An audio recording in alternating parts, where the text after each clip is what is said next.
Hello and welcome to Green Japan, a new series that explores Japan's innovative path to carbon neutrality and how it's sharing this technology and knowledge with other countries. We start with a report on how Japan is pioneering the production of green hydrogen.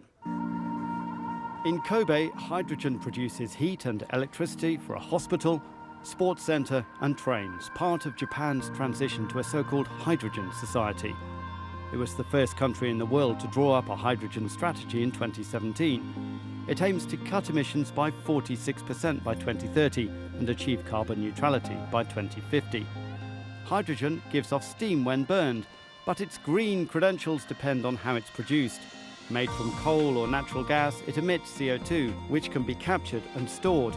At the Fukushima Hydrogen Energy Research Field, FH2R, one of the world's largest facilities of its type, they make green hydrogen.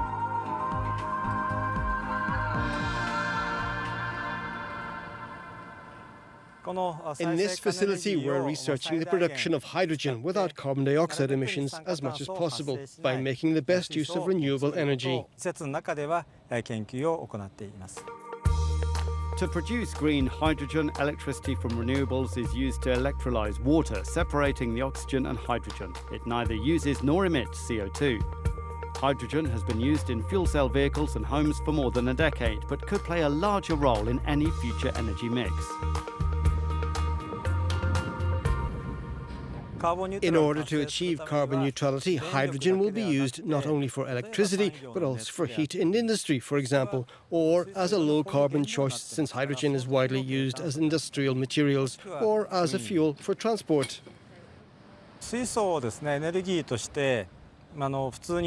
In order to use hydrogen as a regular energy source, it's important to reduce the cost. In Japan, we have set a goal that in the future, for example in 2050, we will make the cost of hydrogen about the same as the fossil fuels we use today.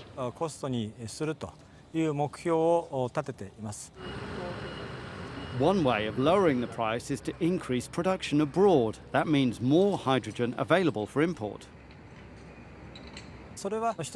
We believe that the price reduction could be resolved not only with one solution, but with many different approaches.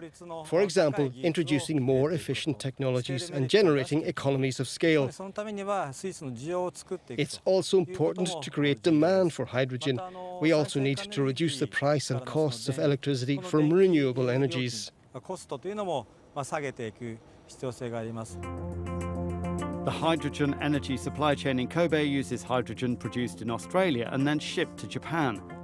Kawasaki Heavy Industries is pioneering the transportation of hydrogen by sea, freezing it to minus 253 degrees Celsius and compressing it into a liquid, developing a fully hydrogen supply chain.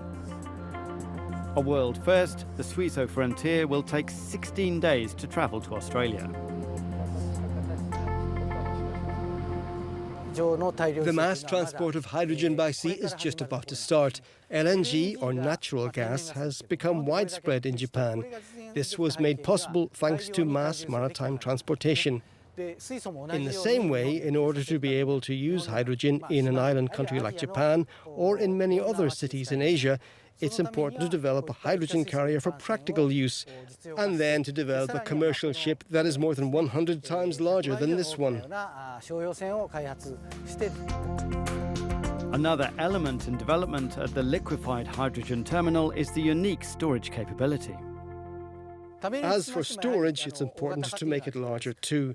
The tank we have here is the second largest in the world, but when it comes to commercialization, it will be 20 times larger than this one. We are now developing cylindrical flat-bottomed tanks, like those used in LNG tanks, instead of spherical ones. We are aiming to reduce the costs by using such tanks. The introduction of hydrogen has become a pressing issue for global warming, and we feel the weight of our responsibility. As Japan heads for a more sustainable energy mix thanks to its investment in hydrogen, we return with Green Japan next week with more innovative ways to combat climate change.